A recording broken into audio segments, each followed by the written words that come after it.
They gave me the pens because I was no good for anything else anymore.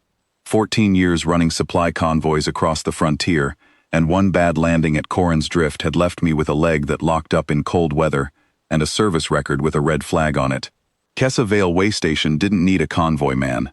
It needed somebody willing to walk a row of holding cages at 3 in the morning, and I was cheap, and I didn't complain. So Registrar Fenric Colvane gave me the night watch over the Warstock pens like he was doing me a favor. There were 3 of them in the end pen. The one nobody else wanted to touch, a wolf pup called Say, all long legs and no sense, from a brood line that ran messenger duty before the raid, that wiped her handlers out. A feline kit named Rook, quick and silent, whose kind were bred for boarding actions. And a hatchling, armored, amber-eyed, still soft at the seams, that the manifest just called Ander, the last of a reptilian war line that had been shipped in from 3 different wrecked convoys, and never should have ended up sharing straw. 3 species, no shared blood. Somebody at Central Registry had run out of pen space and put them together, and that was the whole reason they existed as a litter at all. Colvane called them inventory. I called them by name, because a scared animal answers faster to a name than a number, and because it cost me nothing. The pens weren't built for kindness. Cold plating, a drain trough down the middle, a single heat coil I logged twice a shift, so nobody could accuse me of wasting station power on animals bound for a breeding program. Most nights, I was the only living thing in that wing besides the 3 of them, and I didn't mind the quiet. 14 years of convoy duty teaches a man that quiet is just the absence of something trying to kill you. Every night, I walked the row the same way. I checked the water lines, checked the heat coils, and at the end pen I stopped, tapped the rail twice, and said the same 4 words, still here. All present. It wasn't doctrine.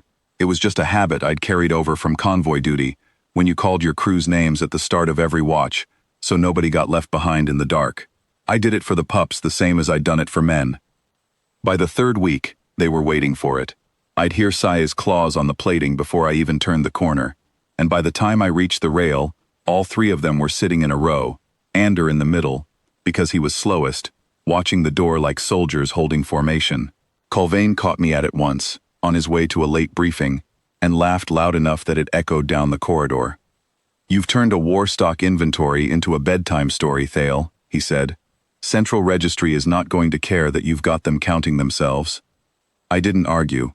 I just said, still here, all present, and watched all 3 of them settle at my boots, like it was the only law they knew. Rook learned the rhythm first, then Saye, then Ander last of all, because Ander had come off the worst convoy, and took the longest to trust that the door opening at that hour meant food and not another crate. By midwinter he'd stopped flinching at the rail entirely. He'd press his snout against my glove and go still, the plates along his jaw easing flat the way a man's shoulders drop when he finally believes the watch is over. None of it was training.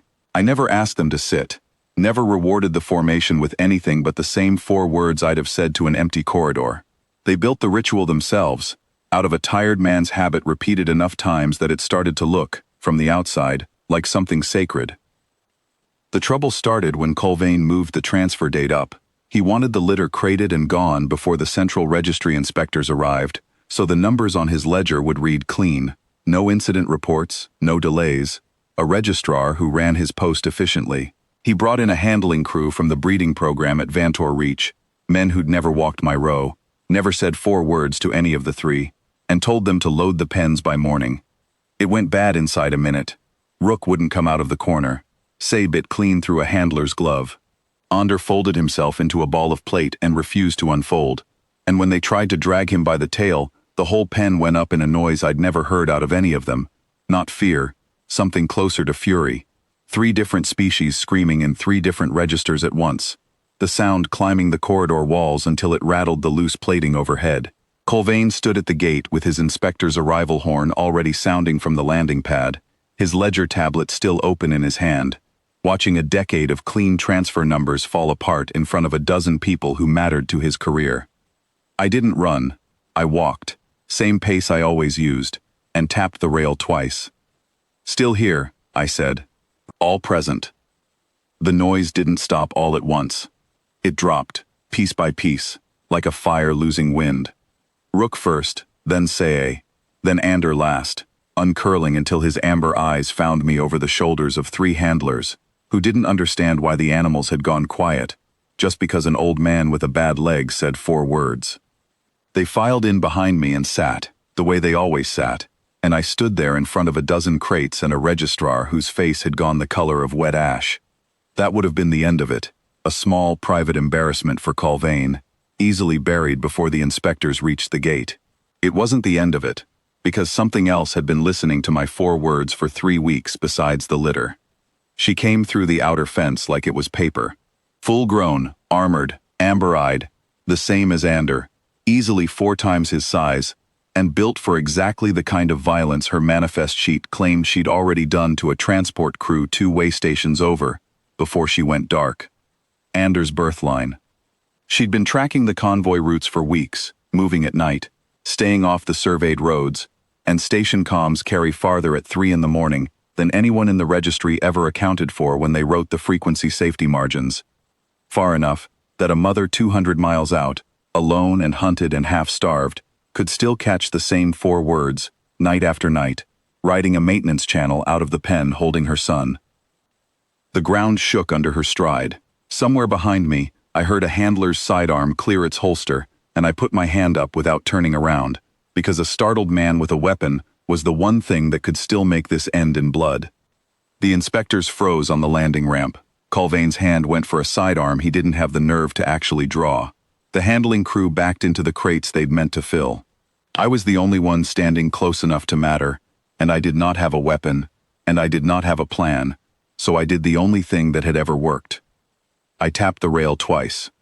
"Still here," I said. "All present." She stopped 4 strides out. Not because of me.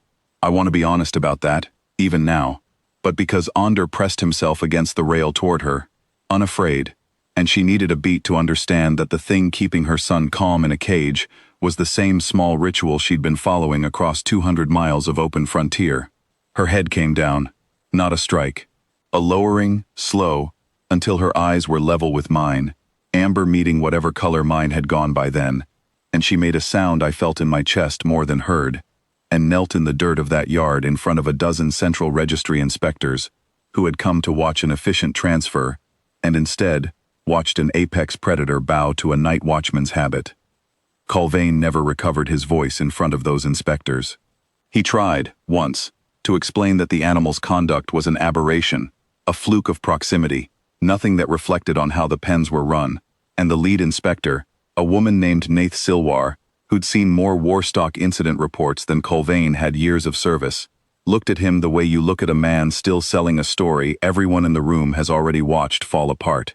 His clean ledger became an incident report with his name at the top of it, and within the month, he was reassigned somewhere the registry doesn't send men they still trust. Nobody moved the litter to Vantor Reach. Nobody moved the mother either, once the inspectors understood what they'd actually witnessed. Central Registry wrote it up under a name they invented on the spot, because bureaucracies need a name for everything.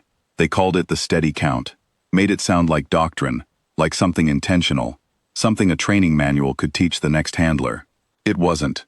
It was just 4 words a tired man said every night, so nothing under his watch went missing in the dark, and an animal too dangerous to reason with had decided, on her own, that those 4 words were worth kneeling for.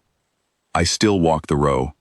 4 of them now, the mother included, and Sayes nearly as tall as I am at the shoulder this season.